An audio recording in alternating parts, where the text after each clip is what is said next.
आरती करेंगे। तो सारी सृष्टि नाचती है, पूरी त्रिलोकी नाचती है, आकाश पाताल सब नाचते हैं। ऐसी धुन है इस डमरू की। बड़े भोले हैं बाबा,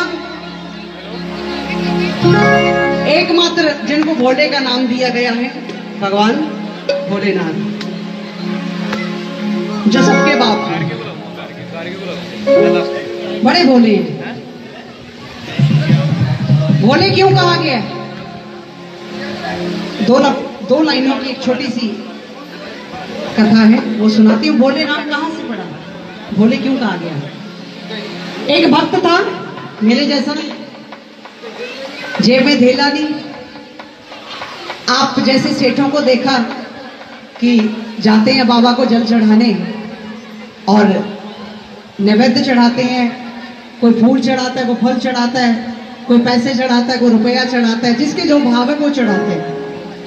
आप लोगों से पूछ लिया कि आप क्यों चढ़ाते हो, तो आप लोगों ने बताया कि सोनिया, ये चढ़ाने से बाबा प्रसन्न होते हैं और जो मांगो वो दे देते हैं। मैंने कहा यार बड़ा सस्ता सौदा है ये तो, कि बाबा इतने भोले हैं, जो मांगो दे देंगे। मैंने कहा जी मेरी जेब में कुछ नहीं है।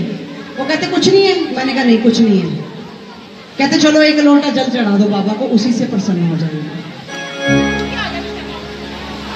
वो भक्त जल का लोटा लेके शिव के दरबार में गया और देखा कि सेठ जी पूजा कर रहे हैं, बाबा को फूलों की माला पहना रहे हैं, चांदी का नाग चढ़ा रहे हैं, चांदी का लोटा चढ़ा रहे हैं, सोने का लोटा, जिसका जो भाव है वो चढ़ा रहे हैं। तो वो देखिए, प्लीज बातें मत कीजिए, वो अपना जल का लोटा लेके पीछे खड़ा हो गया और देखता रहा कि सब कैसे पूजा कर रहे हैं, क्या कर रहे हैं। जब सारे सेठ लोग पूजा करके चले गए और फिर मेरे गरीब के लिए मंदिर खाली हो गया, उसके बाद जब जल चढ़ाया बाबा को, जल चढ़ा के प्रणाम किया, तो नजर पड़ गई बाबा के सिर के ऊपर लगे घंटे के ऊपर। वो घंटा सोने का था। तो उस भक्त के मन में पाप आ गया, ये तो भोले, इन्होंने सोने के घंटे का क्या करना है, तो ये इनके तो किसी काम का नहीं है भैया। बागंबर पहनते हैं, चट्टानों पे बैठते हैं, नंगे पैर रहते हैं, भभूत लगाते हैं, सालों सालों नहाते नहीं है, जिनकी जटा में गंगा उन्होंने क्या नहाना है ना, तो इनके किसी काम का नहीं है। तो उसके मन में लालच आ गया, उसने बोला ये घंटा उतार के ले जाते। जब वो भगत घंटा उतारने के लिए हाथ बढ़ाता है तो घंटा ऊंचा हो जाता है, घंटा ऊंचा हो जाता है, घंटा ऊंचा हो जाता है। वो कूद कर छलांग लगाता है, घंटा और ऊंचा हो जाता है। वो देखते हैं दाएं बाएं को, देख तो नहीं रहा, क्या करता है, बाबा के ऊपर पैर रखता है, शिवलिंग के ऊपर पैर रखता है और घंटा उतारने की कोशिश करता है। इतने में बाबा प्रकट हो जाते हैं। नमः पार्वती पते हर हर हर महादेव। बाबा प्रकट हो जाते हैं। वो भक्त गा जाता है, रोने लग जाता है, क्षमा मांगने लग जाता है, चीखने लग जाता है, चिल्लाने लग जाता है कि बाबा मुझे क्षमा कर दो, मैं मुसीबत का मारा, समय का मारा, मेरी ऐसी कोई मंशा नहीं थी, मेरी ऐसा दुस्साहस मैं कभी नहीं कर सकता कि आपके दरबार से सोने का घंटा चुरा दूं।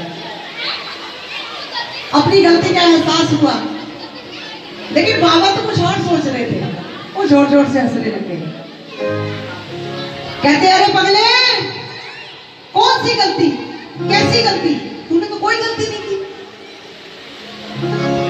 कहता बाबा मैंने कोई गलती नहीं की। कैसे? एकमात्र सृष्टि के अंदर तू ही एक ऐसा इकलौता भक्त है जो मुझको बनाने के लिए खुद ही चढ़ गया।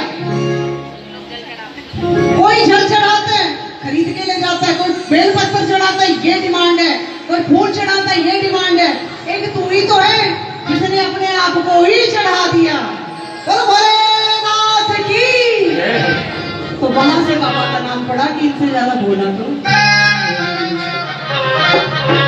आइए दोनों हाथ की तालियां, नाच के झूम के जैसा आपका भाव बाबा को मनाएंगे। Duddon done Duddon Duddon done Duddon